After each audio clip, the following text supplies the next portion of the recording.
সারা দুনিয়ার সকল মুসলমানদের বড় কাঙ্ক্ষিত প্রত্যাশিত মাস, মহান মাস রমাদানুল মুবারক একদম অত্যাসন্ন। আর 5-6 দিন পরেই আমাদের মাঝে ইনশাআল্লাহ রমাদানুল মুবারক আসতেছে।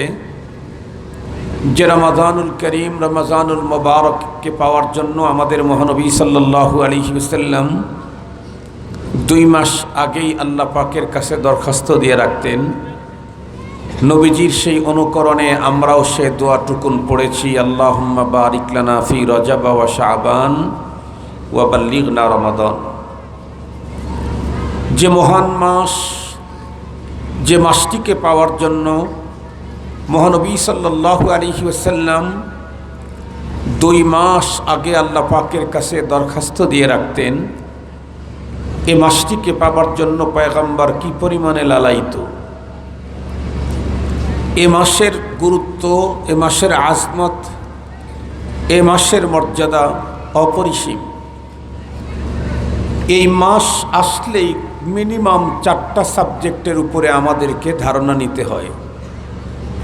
1 নম্বর হচ্ছে রমাদান সংক্রান্ত, আর একটা হচ্ছে সিয়াম সংক্রান্ত, আর একটা হচ্ছে কিয়াম তথা তারাবি সংক্রান্ত, আর একটা হচ্ছে এ মাসের বিশেষ এক মহান ফজিলতপূর্ণ আমল এতেকাফ সংক্রান্ত। এই 4টে সাবজেক্টের উপরে আলোচনা তো প্রতিটা মুসলমানেরই এ মাস শুরু হওয়ার আগ থেকেই এ বিষয়গুলি জেনে নেওয়া দরকার। আমি আজকের এই মজলিসে আমি রমজান মাস সংক্রান্ত আলোচনা করব। রমজান মাসের ফজিলত বর্ণনা করতে গেলেই মাদ্রাসার মর্যাদাটা এবং প্রয়োজনীয়তাটা আমাদের ইনশাআল্লাহ সহজেই বুঝে আসবে। মুহতারাম হাজিরিন, আমি তো আগেই বললাম রমাদানকে সামনে নিয়ে 4 প্রকারের আলোচনা হবে। তার ভিতরে ফার্স্ট আলোচনা যেটা, সেটা হলো এই মাসটাকে নিয়েই আলোচনা। এই মাসটার মর্যাদা আল্লাহ পাকের কাছে কেমন, এই বিষয়টাকে আপনাদের হৃদয়ের গভীর পর্যন্ত পৌঁছাইতে চাইলে প্রথমেই একটা কথা আমাদেরকে জানতে হবে। আমরা প্রত্যেকেই জানি কুল কায়নাতের স্রষ্টা কয়জন? একজন। কে? আল্লাহ। আল্লাহু খালিকু কুল্লি শাই, সমস্ত কিছুর স্রষ্টা হলেন আল্লাহ। সব কিছুকে আল্লাহ পাক নিজে সৃষ্টি করলেও সব সৃষ্টির মর্যাদা আল্লাহ সমান দেন নাই। কোনোটার চাইতে কোনোটার মর্যাদা আল্লাহ বাড়িয়ে দিয়েছেন। ফাদ্দালনা বা'দাহুম আলা বা'দ, আল্লাহ পাকের কোরআনে আল্লাহ তাআলা বলেছেন সকল সৃষ্টি আল্লাহর, কিন্তু সমস্ত সৃষ্টির ভিতরে মর্যাদায় উঁচু হলো একটা সৃষ্টি। তারা কারা? আল্লাহর কোরআনে আল্লাহ বলেন ওয়ালাকাদ কাররামনা বানি আদম ওয়া হামালনাহুম ফিল বাররি ওয়াল বাহরি ওয়া রাযাকনাহুম মিনাত তাইয়্যিবাত ওয়া ফাদ্দালনাহুম আলা কাসীরিম মিম্মান খালাকনা তাফদীলা। আমি যতটুকুন তেলাওয়াত করেছি এতটুকুনের তর্জমা বলবো না। তেলাওয়াত করলাম কেন? প্রতিটি অক্ষরে কমপক্ষে 10 নেকি, সর্বোচ্চ 70 নেকি। তো আমি মাঝখানেরটাই ধরে নিলাম। প্রতি অক্ষরে 40টা নেকি আমাদের আমল নামায় অলরেডি আল্লাহ তাআলা দিয়েছেন। কোরআনে পাকের তেলাওয়াত যে করে আর যে আজমতের সাথে তেলাওয়াত শ্রবণ করে, এই দুইজনকে সেম নেকি আল্লাহ তাআলা দান করেন। দুনিয়াতে যেমন টাকার বিকল্প নাই, আখেরাতে নেকির বিকল্প নাই। ঈমান তো প্রথম, ঈমানের পরে পরপারে নেকি যার যত বেশি, পরপারে পজিশন তার তত উঁচু। দুনিয়াতে টাকা যার যত বেশি, সমাজে দাম তার, কথা বলেন না কেন, সমাজে দাম তার তত বেশি। অনেক বুদ্ধিমান, বিবেকবান, বিচক্ষণ, অনেক জ্ঞানী গুণী মানুষ আছে, শুধুই অর্থ সংকটের কারণে সমাজের মানুষ তাকে চিনে না। এরকম লোক আছে না নাই? বহুত আছে।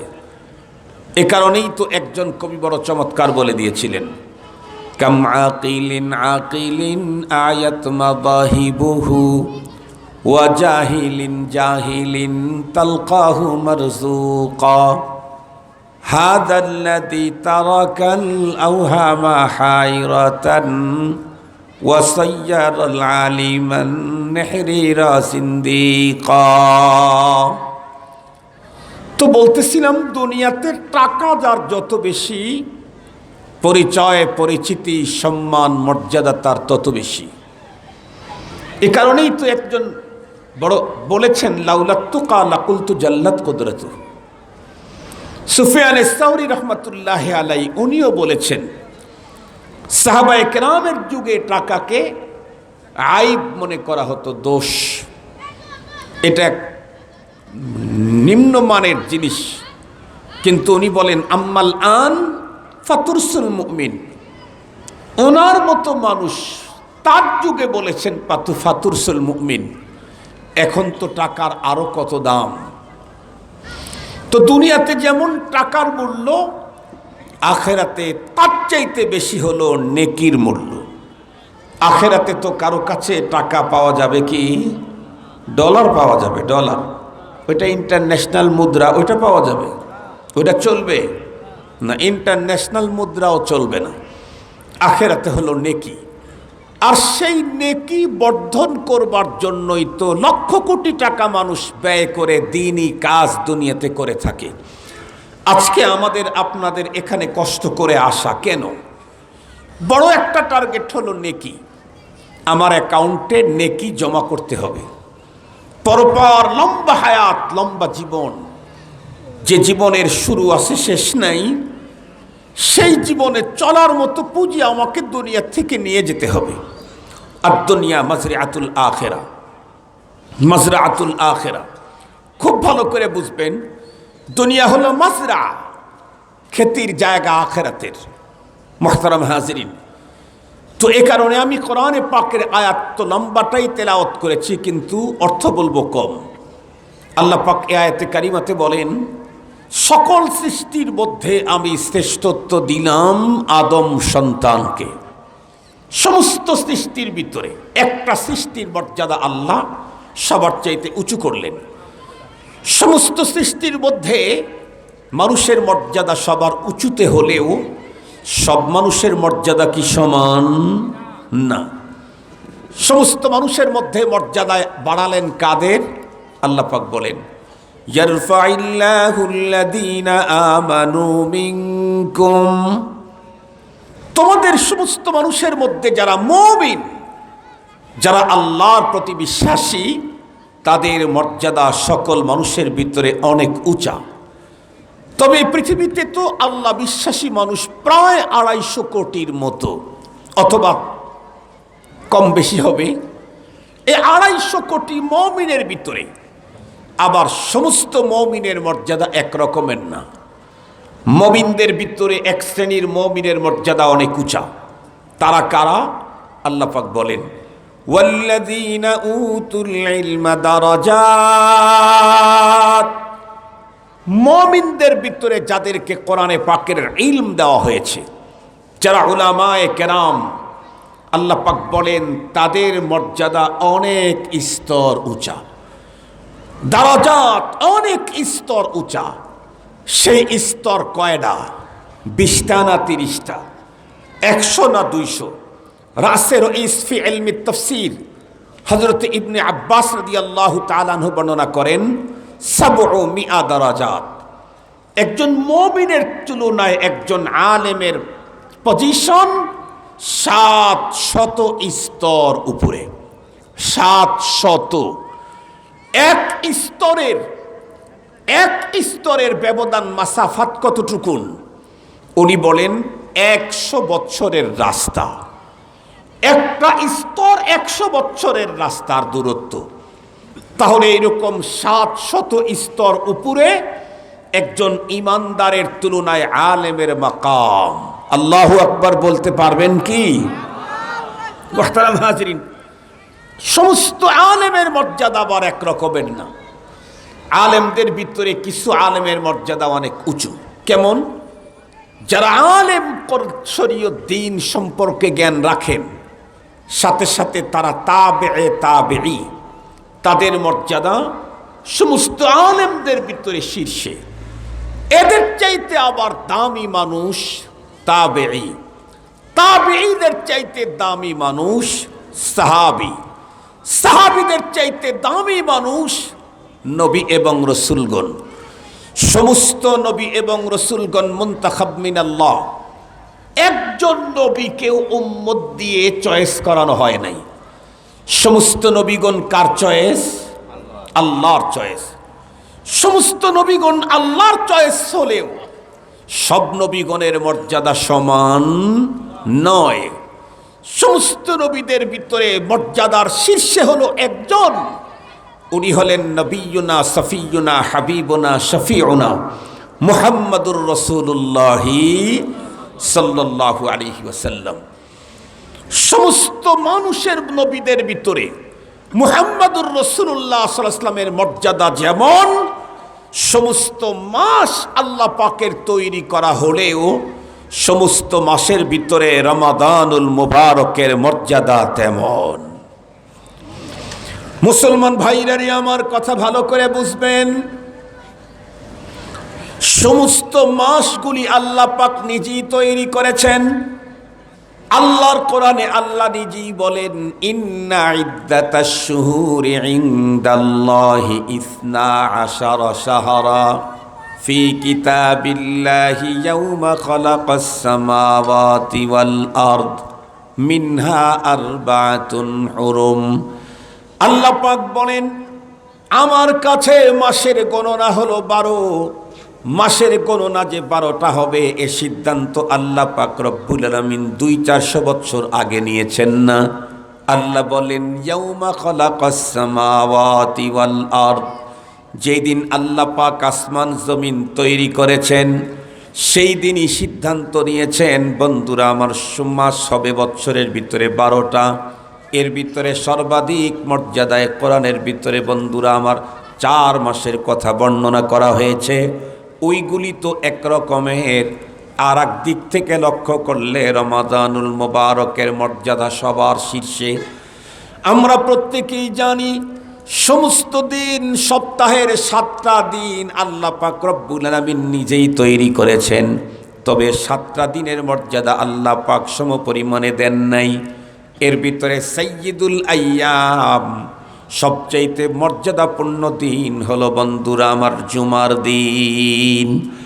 আল্লাহ পাকের হাবিব বলেন, পৃথিবীর আকাশে যেই দিনগুলিতে সূর্য উদয় হয় এর ভিতরে সবচাইতে মর্যাদাপূর্ণ দিন হলো একটা, সেটা হলো জুমাবার।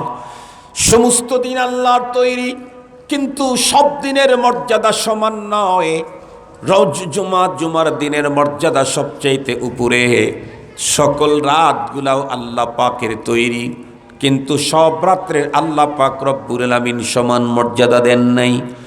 সমস্ত রাত্রের ভিতরে সবচাইতে বড় দামি রাত আল্লাহ পাকের কোরআনে আল্লাহ তাআলা বলেন, ইন্না আনজালনাহু ফি লাইলাতিল কদর ওয়ামা আদরাকা মা লাইলাতুল কদর লাইলাতুল কদরি খায়রুম মিন আলফি শাহর। খুব ভালো করে বুঝবেন, আল্লাহ পাক আয়াতে কারিমাতে বললেন লাইলাতুল কদর একটা রাত আল্লাহ পাকের কাছে 1000 রাতের চাইতে উত্তম, তা বলেন নাই। আল্লাহ বলেন লাইলাতুল কদরি খায়রুম মিন আলফি শাহর। এক রাত 1000 রাতের চাইতে উত্তম নয়, বরং এক রাত 1000 মাসের চাইতে উত্তম। আল্লাহু আকবার বলেন। সমস্ত বন্ধুরা আমার, ফেরেশতাদেরকে আল্লাহ পাক রব্বুল আলামিন নূর দিয়ে তৈরি করেছেন। তবে সমস্ত ফেরেশতার মর্যাদা এক রকমের দেন নাই। সমস্ত ফেরেশতার ভিতরে বন্ধুরা আমার সবচাইতে বড় মর্যাদায় উত্তীর্ণ হলো একজন, উনি হলেন জিবরাইল আমিন আলাইহিস সালাম। সমস্ত আসমান আল্লাহ পাক নিজেই তৈরি করেছেন। সমস্ত আসমানের মর্যাদা এক সমান নয়। সবচাইতে বড় মর্যাদায় যে আসমান সেটা হলো 7 নাম্বার আসমান, যে আসমানের উপরে আল্লাহ পাকের আরশ। সমস্ত জমিন সাবা সামাওয়াত আর জমিন আর আসমানকে আল্লাহ পাক রব্বুল আলামিন সাতটা সাতটা করে তৈরি করেছেন। সমস্ত আসমান যেমন সমপরিমাণে মর্যাদা না, সবচাইতে গুরুত্বপূর্ণ দামি আসমান হলো 7 আসমান, যে আসমানের উপরে আল্লাহ পাকের আরশ। জমিনকেও আল্লাহ পাক 7 তবক তৈরি করেছেন, তবে সব বন্ধুরা আমার জমিনের মর্যাদা এক সমান না। কিতাব খুলে দেখেন 7 তবক জমিনের ভিতরে সবচাইতে মর্যাদাপূর্ণ জমিন ওই জমিন যেই জমিনের বুকে আল্লাহ পাকের ঘর খানায়ে কাবা। আল্লাহু আকবার বলেন। সবচাইতে শ্রেষ্ঠতম জমিনে আল্লাহ পাক শ্রেষ্ঠ নবীর উম্মত করে সর্বশ্রেষ্ঠ কিতাব আমাকে সংবিধান দিয়ে আল্লাহ পাক আমাদেরকে এই দুনিয়াতে পাঠিয়ে দিয়েছেন। সুবহানাল্লাহ বলবেন না? শ্রেষ্ঠ জমিন, শ্রেষ্ঠ নবী, শ্রেষ্ঠ কিতাব, শ্রেষ্ঠ শরীয়ত আমরা পেয়েছি। আল্লাহু আকবার। মুসলমান ভাইরা রে আমার, তাহলে আল্লাহ পাক সবকিছুর স্রষ্টা হওয়ার পরেও সবগুলার মর্যাদা এক সমান দেন নাই। সমস্ত মাস আল্লাহ পাক রব্বুল আলামিন তৈরি করলেও রমাদানুল মুবারকের মর্যাদা অন্য মাসের তুলনায় কি পরিমাণে বড়, এই বড়ত্বটা বোঝাবার জন্য মাত্র কয়েকটা কথা আমি বলবো। আমরা প্রত্যেকেই জানি, সম্ভবত আপনারা যেই মসজিদের ভিতরে খুতবা শুনছেন অথবা আগামী দিনে শুনবেন, এই হাদিসখানা আমার দেশের শতকরা বন্ধুরা আমার 99% মসজিদের ভিতরে বলা হয় আল্লাহর পয়গম্বর রমাদানুল মুবারকের মহান মাসকে স্বাগত জানিয়ে সাহাবায়ে কেরামদেরকে নিয়ে শাবানের শেষ তারিখে একটা লম্বা বয়ান করেছিলেন। হাকিমুল উম্মত মুজাদ্দিদুল মিল্লাত শাহ আশরাফ আলী থানবী রহমাতুল্লাহি আলাইহি যেই বর্ণনাখানা খুতুবাতুল আহকামের ভিতরে লিখে দিয়েছেন, হাদিসের বর্ণনাকারী হযরতে সালমান ফারসি রাদিয়াল্লাহু আনহু উনি বলেন, খাতাবানা রাসূলুল্লাহ সাল্লাল্লাহু আলাইহি ওয়াসাল্লাম ফি আখির ইয়াউমিন মিন শাবান ফাকালা ইয়া আইয়ুহান নাস قد أضلكم شهر عظيم شهر مبارك شهر فيه ليلة خير من ألف شهر। বলতে বলতে পয়গম্বর বলেন, হুয়া শাহরুন আউয়ালুহু রাহমাতুন ওয়া আওসাতুহু মাগফিরা ওয়া আখিরুহু ইতকুম মিনান নার। আল্লাহর হাবিব বলেন, হযরতে সালমান ফারসি বর্ণনা করেন রাদিয়াল্লাহু আনহু, বিশ্বনবীজি শাবানের শেষ তারিখে সাহাবায়ে কেরামদেরকে নিয়ে লম্বা একটা ওয়াজ করেছিলেন। সেই ওয়াজের ভিতরে পয়গম্বর বলেছিলেন, ওগো মানব মণ্ডলী, কদ আদাল্লাকুম শাহরুন আযীম, তোমাদেরকে আচ্ছাদিত করতে যাচ্ছে একটি মহান মাস, একটি বরকতপূর্ণ মাস। এ মাস কি পরিমাণে কত বড় মহান, যে মাসের মহানত্বকে বন্ধুরা আমার লক্ষ্য করেই রব্বুল আলামিন এ মাসের চাঁদ যখন পৃথিবীর আকাশে উদয় হয় তখন একজন ফেরেশতাকে আল্লাহ পাক রব্বুল আলামিন ঘোষণা দেওয়ার জন্য অর্ডার করেন। ফেরেশতা তখন ঘোষণা দেয় কি, ইয়া বাগিয়াল খায়রে আকবিল ইয়া বাগিয়াশ শাররি আকসির, হে সত্যের সন্ধানী, হে পুণ্যের সন্ধানী, হে কল্যাণের সন্ধানী, তুমি আগে বাড়ো আগে বাড়ো। হে অকল্যাণ পাপ পঙ্কিলতার সন্ধানী, তুমি একটু সংযত হও। কেন কেন এ ঘোষণা করেন? তার কারণ হলো এ মহান মাসকে উপলক্ষ করে রব্বুল আলামিন বন্ধুরা আমার যেই কাজটা করেন, আল্লাহর হাবিব বলেন, সুফিদাত ফিহি মারাদাতুল জিন, খবিস বন্ধুরা আমার শয়তানকে এ মাসে শৃঙ্খলাবদ্ধ করা হয়। তুমি তো দুনিয়ার ভিতরে আল্লাহর নাফরমানি করেছো শয়তানের ওয়াসওয়াসার কারণে, সেই শয়তানকে যেহেতু এখন শৃঙ্খলাবদ্ধ করা হয়েছে, সঙ্গত কারণে তুমি আর এখন গুনাহের কাজের দিকে অগ্রসর হওয়ার কোনো যৌক্তিকতা নাই। এই জন্য ফেরেশতা বলে ইয়া বাগিয়াল খায়রি আকবিল, হে সত্যের সন্ধানী তুমি আগে বাড়াও কেন? আল্লাহর পয়গম্বর বলেন এই মাস যখন আসে মাসটাকে আল্লাহর হাবিব তিন ভাগে বিভক্ত করে বলেছেন আউয়ালুহু রাহমাতু ওয়া আওসাতুহু মাগফিরা ওয়া আখিরুহু ইতকুম মিনান নার। সারা বছর আল্লাহ দয়া করেন, ঘোষণা দিয়া না। সারা বছর আল্লাহ বন্ধুরা আমার ক্ষমা করেন, কিন্তু ঘোষণা দিয়া না। বন্ধুরা আমার জেনারেল ঘোষণা একটা দেওয়া আছে, স্পেশাল ঘোষণা দিয়ে আল্লাহ পাক রব্বুল আলামিন দয়া করেন রমজান মাসে। স্পেশাল ঘোষণা দিয়ে আল্লাহ ক্ষমা করেন রমজান মাসে। স্পেশাল ঘোষণা দিয়ে জাহান্নাম থেকে মুক্তি দান করেন আল্লাহ পাক রমজান মাসে। যেহেতু রমজান মাসের প্রতিটি মুহূর্ত আল্লাহ পাকের রহমতের বারিধারা বন্ধুরা আমার বর্ষণ হতে থাকে, মাগফিরাতের বৃষ্টি বর্ষিত হতে থাকে, জাহান্নাম থেকে মুক্তির সনদার সার্টিফিকেট কার্ডগুলি অ্যাভেলেবেল পাওয়া যায়। এ কারণে বন্ধুরা আমার ফেরেশতা পৃথিবীর মানুষকে সম্বোধন করে বলে ইয়া বাগিয়াল খায়রি আকবিল, সত্যের সন্ধানী, নেকির সন্ধানী, কল্যাণের সন্ধানী, তুমি হাত গুটে বসে আছো কেন? একটু সামনে অগ্রসর হও, কারণ হাত বাড়ালেই তো তুমি নেকি পাবে, হাত বাড়ালেই তো তুমি রহমত পেয়ে যাবে, হাত বাড়ালেই তো তুমি মাগফিরাত পেয়ে যাবে, ক্ষমা পেয়ে যাবে। একটু চেষ্টা করলেই তো জাহান্নাম থেকে মুক্তির সনদ প্রাপ্তি হয়ে যাবে। তুমি সঙ্গত কারণে বসে থাকার কোনো সুযোগ নাই। অকল্যাণ পাপপঙ্কিলতার সন্ধানী তুমি একটু সংযত হও কেন? কারণ যেই শয়তানের ওয়াসওয়াসার কারণে তুমি আল্লাহর নাফরমানি করতে, এই মহান মাসকে উপলক্ষ করে আল্লাহ পাক শয়তানকে শৃঙ্খলাবদ্ধ করে দিয়েছে।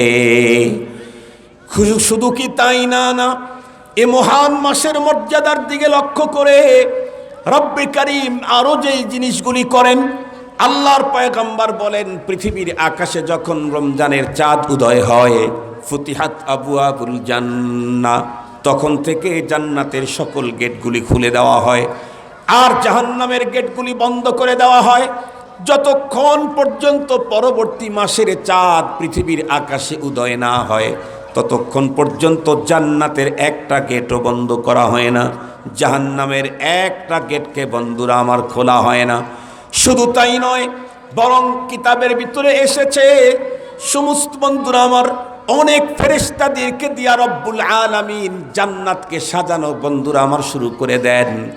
এক বছর আগের থেকে রমজান উপলক্ষ করে আল্লাহ পাক রব্বুল আলামিন তার জান্নাতকে সাজান, ইন্টেরিয়র করেন, উন্নত মানের চুনকালি করেন, ডেকোরেশন করেন। একজন ফেরেশতার তো জীবনে কোনো দিন খাদ্যের প্রয়োজন হয় না, ঘুম ডোব গোসলের বন্ধুরা আমার কোনো প্রয়োজন হয় না। ফেরেশতা যারা আছে তারা তো খায় না, পান করে না, রেস্টের প্রয়োজন হয় না। 24 ঘন্টাই যাকে যে কাজে লাগিয়ে দেওয়া হয়েছে তাই করে। অবিরাম কাজগুলি করতে করতে করতে করতে হঠাৎ করে একদিন বন্ধুরা আমার এক সময়ে জান্নাতের ভিতরে এক হিমেল হাওয়া চালু হয়ে যায়। হিমেল হাওয়া যখন চালু হয়ে যায়, বাতাসের কারণে জান্নাতের দরজা আর জানালার শিকলগুলির ভিতরে নাড়া লেগে মনোমুগ্ধকর পাগল করা এক সুরের আবিষ্কার ঘটে। কর্মরত ফেরেশতাগুলি তখন পদস্থ ফেরেশতাদেরকে জিজ্ঞেস করে, ওগো বস, কতদিন হয় জান্নাতের ভিতরে ইন্টেরিয়রের কাজ করি, কতদিন হয় ডেকোরেশনের কাজ করি, কতদিন হয় জান্নাতকে সাজাবার চুনকালি করবার কাজ করি, এতদিন পর্যন্ত তো এমন মনোমুগ্ধকর সুর কোনোদিন শুনতে পেলাম না। আজকে হঠাৎ করে এত সুন্দর হিমেল হাওয়া, এরপরে আবার মনোমুগ্ধকর সুরের আবির্ভাব কেন? পদস্থ ফেরেশতা তখন ডেকে বলে, শোনো, তোমাদেরকে যেই মাসটাকে উপলক্ষ করে আল্লাহ পাক জান্নাত সাজাইতেছিলেন, পৃথিবীর আকাশে এখন ওই মাসের চাঁদ উদয় হয়েছে। আল্লাহু আকবার বলেন। মাস কত বড় দামি! আপনাদের কুষ্টিয়ার সার্কিট হাউস যদি নতুন করে চুনকালি করা শুরু করে, নতুন করে রাস্তাঘাট যদি মেরামত শুরু করে, নতুন করে যদি সেখানকার বেডশিট সব কিছু পাল্টানো শুরু করে, তাহলে মানুষ মনে করবে যে মেহমান আসতেছে অনেক বড় দামি, হয়তোবা অন্তর্বর্তীকালীন সরকারের প্রধান আসতে পারে, নাইলে একদম রাস্তাঘাট সহ সব ক্লিয়ার কেন? মোহতারাম হাজরিন, প্রধান উপদেষ্টা যদি আগমন করে তার জন্য মাত্র 10 দিন আগ থেকে কাজ করা হয়, আর রব্বুল আলামিন 1 বছর আগের থেকে জান্নাতকে সাজাইতেছিলেন, যেই মাসটাকে উপলক্ষ করে তার নাম হচ্ছে রমাদান। বুঝেন রমজানের মর্যাদা কত বড়। মুসলমান ভাইরা আমার, শুধু এতটুকুনি নয়, গভীরভাবে যদি লক্ষ্য করেন, আল্লাহর পয়গম্বর বলেছেন এই মহান মাসটাকে উপলক্ষ করে রব্বুল আলামিন পৃথিবীর মানুষদেরকে, আল্লাহ তার বান্দাদেরকে মহান ছাড় দিয়ে দেয়। কেমন ছাড় দিয়ে দেন ভালো করে বুঝবেন। আমাদের দেশেও তো অনেক কোম্পানি অনেক সময় নানা রঙের ছাড় ঘোষণা করে, কিন্তু আল্লাহ পাক যেই জাতীয় ছাড়ের কথা বলেছেন, এই জাতীয় ছাড় পৃথিবীর কোনো রাজা বাদশাহ জীবনেও দেওয়ার যোগ্যতা রাখে না। ভালো করে বুঝবেন কথাগুলি। আর 20 মিনিট কথা বলবো সর্বোচ্চ। মুহতারাম হাজিরিন, সেটি হলো আমাদের দেশে কখনো কখনো বিভিন্ন জাতীয় দিবস উপলক্ষে ছাড় হয়। 100 গ্রামের লাক্স শ্যাম্পু কিনলে কি বলে, একটা লাক্স সাবান কিনলে 5 গ্রামের পাতা শ্যাম্পু ফ্রি দেয়। কখনো কখনো 2 কেজি ওয়াশিং পাউডার কিনলে একটা মগ ফ্রি দেয়। কখনো কখনো হারপিক কিনলে ওর সাথে মগ ফ্রি দেয়। কখনো কখনো 1000 লিটারের কোনো টাঙ্কি কিনলে 60 লিটার 80 লিটারের বালতি ফ্রি দেয়। এই জাতীয় কিছু ফ্রি আছে, কিন্তু পৃথিবীতে কি এমন ফ্রি কোনোদিন শুনেছেন? কোনোদিন আশা করেন যে 5 গ্রামের পাতা শ্যাম্পু একটা কিনলে ফ্রি দিবে 1000 গ্রামের 1000টা বোতল শ্যাম্পু? এই জাতীয় ছাড় কি পৃথিবীর কেউ কোনোদিন দেওয়ার সুযোগ আছে? দিতে পারে কোনোদিন? বিশ্বের সবচাইতে বড় লোক বিল গেটসও যদি এই জাতীয় ছাড় দেয়, তাহলে বিল গেটস ফকির হইতে 1 সপ্তাহ লাগবে না। ঠিক বললাম না? ঠিক বললাম? সব গোডাউন শেষ হয়ে যাবে। মুহতারাম হাজিরিন, আমরা এটা অনেক সময় পাই, 3 ডজন কিনলে 6 পিস ফ্রি, 20 ডজন কিনলে 1 ডজন ফ্রি, 1 ডজন কিনলে 70 ডজন ফ্রি। এই রকমের অফার জীবনে শুনেছেন? কোনোদিন আসবে কি? পৃথিবীর কোনো মহাজন, কোনো রাষ্ট্রপ্রধান জীবনেও দিতে পারে না। কিন্তু আল্লাহর পয়গম্বর আমাদেরকে জানায়া দিয়েছেন, রমজান আসার আগের দিন সাহাবায়ে কেরামদেরকে নিয়ে রমজানকে স্বাগত জানিয়ে যেই বক্তব্য দিচ্ছিলেন আল্লাহর পয়গম্বর, সেই বক্তব্যের ভিতরে পয়গম্বর 2টা কথা এমন বলেছেন। একটা বলেছেন, শোনো, এ রমজানের মাসে তোমরা কেউ যদি একটা নফল আমল করো, আল্লাহ পাক এইটাকে ছাড় দিয়ে দিয়ে একটা ফরজের মর্যাদা তোমাকে দান করে দিবে। আর একটা কি বলেছেন, তোমরা যদি কেউ একটা ফরজ আমল যদি রমজান মাসে করো, আল্লাহ পাক রব্বুল আলামিন তোমাকে 69টা বাড়ায়া 70টা ফরজের দাম দিয়ে দিবে। একটা করলে 69টা ফ্রি। আর কি বলছিলাম? নফল করলে ফরজ ফ্রি। এটা কত বড় অফার! এটাকে বুঝবার জন্য একটা মিসাল বলি। আমাদের দেশের অনেক মানুষ আছে যারা আলেম ওলামাকে দেখলে অনেক জিজ্ঞাসাবাদ করে। অবশ্য কোরআনে আল্লাহ পাক অর্ডার দিয়েছেন, ফাসআলু আহলাদ যিকর ইন কুনতুম লা তা'লামুন। তুমি যদি দ্বীনের ব্যাপারে কিছু না জানো, তাহলে জাননেওয়ালা বিজ্ঞ দক্ষ বিচক্ষণ আলেমের কাছ থেকে জিজ্ঞাসা করে নাও। এটা আইনের শরীয়ত। কিন্তু আমাদের দেশে যারা আলেমদেরকে প্রশ্ন করে, এদের অধিকাংশ জানবার জন্য প্রশ্ন করে না, হয়তো ঠেকানের জন্য প্রশ্ন করে, না হয় ঠকানের জন্য প্রশ্ন করে। ঠিক বললাম না? ঠিক বললাম? এইরকম প্রশ্নকারী আমাদের দেশে বেশি। টার্গেট কি? হুজুরকে একটু ঠেকায়া দিবে, না হয় হুজুরকে একটু ঠকাবে। কিন্তু বলুন তো দেখি, মোল্লার পক্ষে আর কেউ না থাকলেও আল্লাহ আছে না নাই? মোল্লার পক্ষে আর কেউ না থাকলেও আল্লাহ আছে। কেন? কারণ মোল্লা তো সবসময় আল্লাহর দালালি বেশি করে। মোল্লা কার দালালি করে? এ পর্যন্ত যা বলছি, একটাও কি আমার বাবার দালালি করছি, আমার পার্টির দালালি করছি? যা বলছি সব রব্বে করিমের দালালি করেছি। আল্লাহ শুকুর যে আল্লাহ তাকে আমাকে তার দালাল হিসাবে গ্রহণ করেছেন। এটা আমার গর্ব, এটা আমার অহংকার।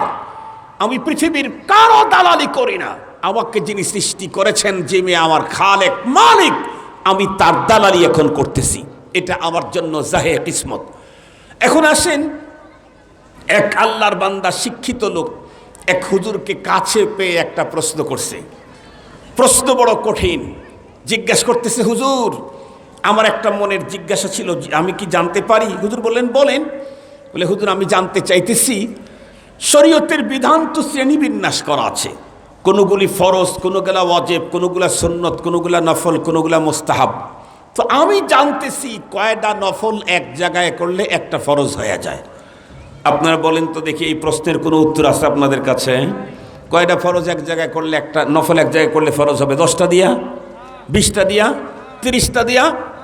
হুজুর চিন্তা করলেন, লোকটাকে দেখতে বড় শিক্ষিত মনে হয়, কিন্তু প্রশ্ন যা করছে তাতে মনে হয় জীবনে স্কুলের বারান্দাতেও ঢোকে নাই। এমন গণ্ড মূর্খের মতো প্রশ্ন করে নাকি? হুজুর দরুদ শরীফ পড়তেছেন, আল্লাহ এই লোককে যেমন উত্তর দেওয়া দরকার তেমন উত্তর তুমি বের করে দাও। আল্লাহ হুজুরের জেহেনের ভিতরে কথা একটা ঢুকাই দিয়েছে। হুজুর এখন পাল্টা প্রশ্ন করে, ভাইজান আপনাকে তো শিক্ষিত মনে হচ্ছে, কি করেন? উনি তখন উত্তর করলেন, ভাই আমি একটা সার্ভিসে আছি। কি সার্ভিস? আমি বিভাগীয় কর্মকর্তা। আরে বিভাগীয় কোন সাবজেক্টের কর্মকর্তা? বলে, আমি তো বন বিভাগে আছি। হুজুর তখন মুস্কি হেসে বলে, বন বিভাগে বিভাগীয় কর্মকর্তা আপনি? জি। তাইলে আর আমার এ প্রশ্ন করছেন কে? প্রশ্নের উত্তর তো আপনার কাছে আছে। ভদ্রলোক মুস্কি হাসি দেয়, বলে, হুজুর আমার কাছে এই প্রশ্নের উত্তর কেমনে? আমার কাছে হলো গাছ গাছরা আছে, আম গাছ, কাঁঠাল গাছ, লিচু গাছ, জাম গাছ, কলা গাছ, অমক গাছ, তমক গাছ। ফরজ ওয়াজিব সুন্নত মুস্তাহাব এই ব্যবসা তো আমি করি না, এটা তো আপনাদের কাজ। এটা ফরজ, এটা হালাল, এটা হারাম। উনি তখন উত্তর করলেন, যেহেতু আপনি গাছ গাছটার উপরে অভিজ্ঞতা রাখেন, আপনি এই প্রশ্নের উত্তর দিতে পারবেন। বলে, কেমনে? আমি আপনাকে জিজ্ঞেস করি, আপনি যেহেতু গাছ গাছটার উপরে খুব অভিজ্ঞতা, বিভাগীয় বন কর্মকর্তা আপনি ভালো বলতে পারবেন। আচ্ছা বলেন তো দেখি, আপনার কয়টা সুপারি গাছ এক জায়গায় করলে একটা তাল গাছ হবে? কয়টা সুপারি গাছ এক জায়গায় করলে একটা তাল গাছ হবে? বেচারা তো অবাক হয়ে গেছে, বলে কি হুজুর? তাকায় থেকে বলতেছে, হুজুর আপনি এটা কি প্রশ্ন করলেন? কয়টা সুপারি গাছ এক জায়গায় করলে একটা তাল গাছ হয়? আরে সুপারি গাছ, সুপারি গাছ, তাল গাছ, তাল গাছ। 1 কোটি সুপারি গাছ এক জায়গায় করলেও কি একটা তাল গাছ সম্ভব না? তা আপনি এটা কি প্রশ্ন করলেন? হুজুর তখন মুস্কি হাসি দেয়, বলে, আমিও তো তাই ভাবতেছি, আপনি এত বড় শিক্ষিত লোক হয়ে আপনি আমারে কি প্রশ্নটাই করলেন? কয়টা মুস্তাহাব নফল এক জায়গায়, ফরজ ফরজ 1000 নফলকে এক জায়গায় করলে তো একটা ফরজ হবে না। আপনি এটা কি বললেন? আমার বলার উদ্দেশ্য হলো, 1000 নফল এক জায়গায় করলে একটা ফরজ হয় না, কিন্তু রব্বুল আলামিন রমজানের মহান মাস, তার মহানত্বকে সামনে নিয়েই, তার আজমতের শানকে সামনে নিয়েই বান্দাদের জন্য, বান্দীদের জন্য ছাড় দিয়া দিলেন।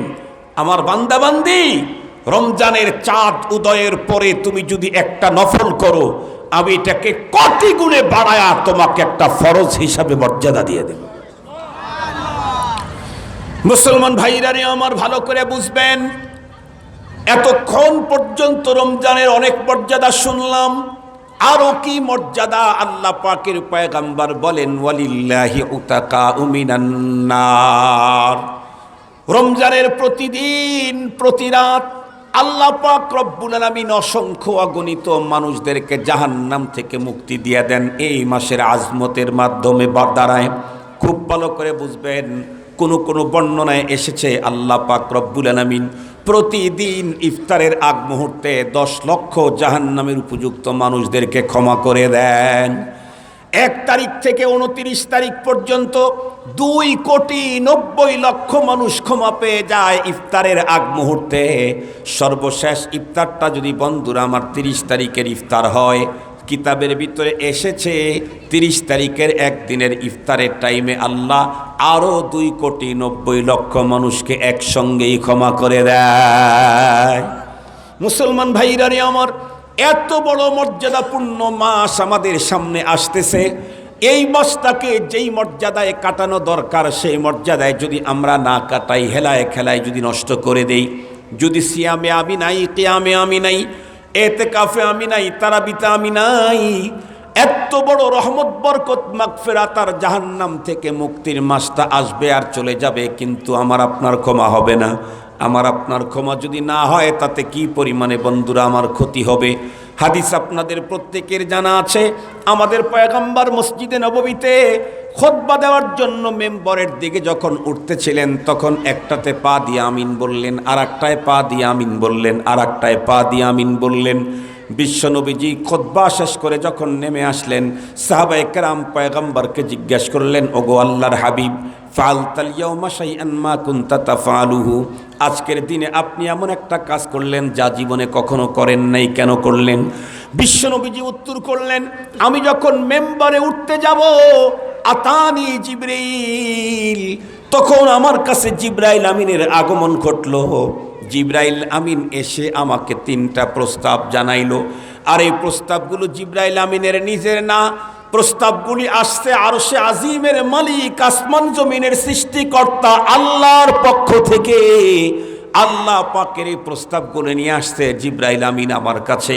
তার ভিতরে একটা প্রস্তাব ছিল, আমার উম্মতের ওই সমস্ত মানুষগুলি ধ্বংস হোক, নিপাত যাক, যারা রমজান মাস পেল অথচ জীবনের গুনাহ মাপ নিতে পারল না, রমজান চলে গেল। নবীজি বললেন, তোমার এই প্রস্তাবটা আমি গ্রহণ করে নিলাম।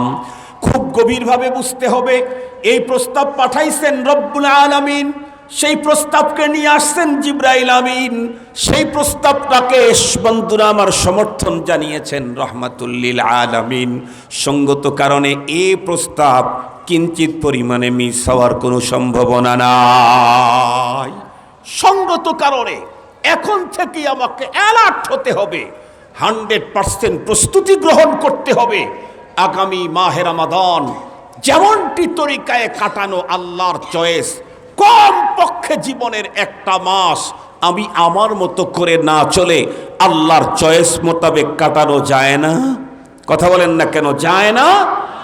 আমার 52 বছর বয়স, টোটাল লাইফটা তো আমি আমার মতো কাটিয়েছি। একটা মাস আমি আমার মতো কাটাইতে চাই না, একটা মাস আমি আল্লাহর সন্তুষ্টি মোতাবেক উনি যেমনটি চাইছেন তেমনটি কাটাই। যদি কাটাইতে পারি তাহলে আল্লাহ পাকের ঘোষণা আছে, আমি আল্লাহর বান্দা, একটা মাস আল্লাহ যেমন বলেছেন তেমন পদ্ধতিতে কাটানোর সাথে সাথে আল্লাহ আমাকে তার বন্ধু বানায়া নেবেন। একটু সুবহানাল্লাহ আরো আসতে বলেন। আল্লাহ আমি তার বান্দা, আমি তার গোলাম, মাত্র একটা মাস তার মর্জি মোতাবেক কাটাইলে যদি তার বন্ধু হয়ে যেতে পারি, এর চাইতে বড় পাওনা পৃথিবীতে আমার জন্য আর কি হতে পারে? মুহতারাম হাজিরিন, এতগুলি কথা বললাম, মর্যাদা হলো রমজান মাসের, কিন্তু আমার জিজ্ঞাসা হলো একটা, সমস্ত মাস আল্লাহর, তার ভিতরে রমজান এত মর্যাদার অধিকারী হলো কেন? কোন জিনিস আছে এত মর্যাদার নেপথ্যে? রমজানের এত মর্যাদার নেপথ্যে কি আছে? আল্লাহর কোরআনে আল্লাহ বলেন, শাহরু রমাদান আল্লাযী উনজিলা ফীহিল কুরআন হুদাল লিন্নাসি ওয়া বাইয়িনাতিম মিনাল হুদা ওয়াল ফুরকান। এই আয়াতে কারিমাতে আল্লাহ পাক রমজান মাসকে পরিচয় করায়া দিলেন। রমজানকে পরিচয় করায়া দিতে গিয়ে আল্লাহ পাক বলেন, রমজান মাস তোমরা চিনো না? রমজান হলো ওই মাস যেই মাসে কোরআন নাজিল হয়েছে। এখন আপনারা বলেন, যেই লোকের পরিচয় হয় সেই বড় নাকি যার মাধ্যমে পরিচয় হয় সে বড়? নিঃসন্দেহে যার মাধ্যমে পরিচয় হয় সে বড়। রমজানের সমস্ত মর্যাদার মূলে হলো কোরআন। কোরআনে কারিম রমজানে নাজিল হওয়ার কারণে রমজানের মর্যাদা এত বেড়ে গেল। কোরআন লাইলাতুল কদরে নাজিল হওয়ার কারণে এক রাত্র 1000 মাসের চাইতে উত্তম হয়ে গেল। কোরআন আমাদের বন্ধুরা আমার সংবিধান হওয়ার কারণে শ্রেষ্ঠ উম্মত হয়ে গেলাম। কোরআন বন্ধুরা আমার মক্কা মদিনায় নাজিল হওয়ার কারণে তামাম দুনিয়ার ভিতরে মক্কা মদিনার মর্যাদা সবচাইতে উন্নত। খুব ভালো করে বুঝবেন, সেই কোরআনুল কারীমের প্রতিষ্ঠান আলহামদুলিল্লাহ জহুরা খাতুন মাদ্রাসাতুস সুফা আল্লাহ এখানে কায়েম করে দিয়েছেন। কোরআন একটা মাসে নাজিল হওয়ার কারণেই যদি মাসের দাম এত বড় হয়, যেই জায়গায় আল্লাহর কোরআন পড়া হয় সেই জায়গার দাম কত বেড়ে যায়। আল্লাহু আকবার বলেন। আল্লাহ শুকর, আল্লাহর মেহেরবানি যে কোরআন আল্লাহ লৌহে মাহফুজ থেকে মক্কাতুল মুকাররমার মদিনার অলিতে গলিতে তার রাসূলের উপরে নাজিল করেছেন। সেই কোরআনের প্রতিষ্ঠান খাজানগরের এইখানে আমাদের মেয়ে মহলের মেয়েদের সিনার ভিতরে সেই ঐশী গ্রন্থ কোরআনকে গেঁথে নেওয়ার এক সুবর্ণ সুযোগ আল্লাহ তাআলা দান করেছেন। এই যে আমাদের জন্য কত বড় আল্লাহ পাকের পক্ষ থেকে গিফট আর হাদিয়া, কত বড় উপঢৌকন। ফাতাবিরু ইয়া উলিল আবসার। এটা বুঝতে চাইলে আকল লাগবে, থিসিস লাগবে, গবেষণা লাগবে, বুঝশক্তি থাকতে হবে। আল্লাহ শুকর, আলহামদুলিল্লাহ। জহুরা খাতুন মাদ্রাসাতুস সুফা, জাহানারা খাতুন মহিলা মাদ্রাসা, নুরানি কিন্ডার গার্ডেন আলহামদুলিল্লাহ শুরু হয়েছে, পড়াপড়ি শুরু হয়েছে, কার্যক্রম চলতেছে। আমি গিয়েছিলাম, এখন আমি যাই নাই, শুনেছি ছাত্রীর সংখ্যা অনেক বেড়ে গেছে, তাতে আমাদের সেইখানে আরও একটু থাকার ক্লাসরুমের খুব বেশি প্রয়োজন। এজন্য সম্ভবত উপরে তাদের জন্য আরও একটা থাকার ক্লাসরুমের ব্যবস্থা করার চেষ্টা করা হচ্ছে। এই উন্নত বরকতপূর্ণ কাজ, তারপরেও সামনে আসতেছে মাহে রমজান। ৫,০০০ ফিট স্কয়ার ফিটের বিল্ডিং সেখানে হচ্ছে, সাদ হবে। সামনে আসতেছে মাহে রমাদান, মাত্র 5 দিন পরেই 1 টাকায় 70 টাকা, 1000 টাকায় 70,000 টাকা, 1 লাখ টাকায় 70 লাখ টাকার ফজিলত অর্জন করার সুবর্ণ সুযোগ, একটু কোরআনের বাতিঘর। এরপরে আবার মাহে রমজান, 70 গুণে সব বেশি পাবো আমি। এই সুযোগটা আমরা হাতছাড়া করাটা ঠিক হবে না। আমি আপনাদেরকে আহ্বান জানাচ্ছি, এই দ্বীনি প্রতিষ্ঠান আমার মা মেয়েদের অন্তরে রৌহে মাহফুজের সে মহান জ্ঞানভাণ্ডার এলবে ওহি কোরআনে পাকের ঐশী ইলম মেয়েদের সিনাতে ভরবে। যেই প্রতিষ্ঠানে শিক্ষা নিবে, সেই প্রতিষ্ঠানের ক্যাম্পাস তৈরির জন্য, সেই প্রতিষ্ঠানের ঘর তৈরির জন্য আপনাদের কাছে সহযোগিতা চাওয়া হচ্ছে। আজকে ওয়াদা করেন, রমজান মাসে পূরণ করে দিন, 1/70 ফজিলতটাও পেয়ে যাবেন। আমি খুব বেশি টাইম না, আমার ঘড়িতে এখন 11টা বেজে 52 মিনিট। আমি 5 থেকে 8 মিনিট আপনাদের খেদমতে এই মাদ্রাসার সহযোগিতার জন্য আমি আপনাদের কাছে আবেদন জানাইলাম। একটু বলেন তো সর্বপ্রথম কে কি দিবেন? 1 কোটি দিতে হবে না, 1 লাখই দিতে হবে তাও বলি নাই, 1000 দিতে হবে তাও বলি নাই, 1 টাকা দিতে হবে তাও বলি নাই। আপনি কি দিতে পারেন আপনি বলেন, আমরা সেটাকে সাদরে গ্রহণ করব, মুহাব্বতের সাথে শ্রদ্ধা ভরে গ্রহণ করব। একটু বলেন তো দেখি, সর্বপ্রথম কোন আল্লাহর বান্দা এ দ্বীনি প্রতিষ্ঠান ঐশী ইলম কোরআনে পাকের এই বাতিঘরের জন্য, মেয়েদের সিনাকে কোরআনের আলোয় আলোকিত করবার এ সুন্দর প্রতিষ্ঠানের জন্য সর্বপ্রথম কোন আল্লাহর বান্দা? মাশাআল্লাহ ভাই, কি মাশাআল্লাহ, দেখছেন একেবারে প্রথম দিকেই আছে, প্রথম সারিতে প্রথম আমার এই ভাই 1 ব্যাগ সিমেন্ট দিবেন। ইজ্জতের সাথে মোহাব্বতের সাথে আপনার সিমেন্টকে আমরা গ্রহণ করলাম, আল্লাহ যেন কবুল করেন। এই যেখানে, হ্যাঁ, এরপরে বলেন নাম লিখে দিবেন, এরপরে ফোন নাম্বারটা দিবেন। 2 নম্বরে মা বোন যারা আছেন তাদের তো আরও বেশি প্রয়োজন। সাথে সাথে বলবো, এ রমজান মাসে এ অঞ্চলের মা যারা কোরআন শরীফ শুদ্ধ করে তেলাওয়াত জানেন না, তারা যেন এ মাদ্রাসায় এসে রমজানে কোরআন শরীফটাকে শুদ্ধ করে নেন। রমজানে যদি না হয়, মৃত্যুর আগ মুহূর্ত পর্যন্ত কোরআন শুদ্ধ করার জন্য চেষ্টা আপনাকে করেই যেতে হবে। এটা আপনার উপরে ফরজ। নামাজ পড়া যেমন ফরজ, নামাজের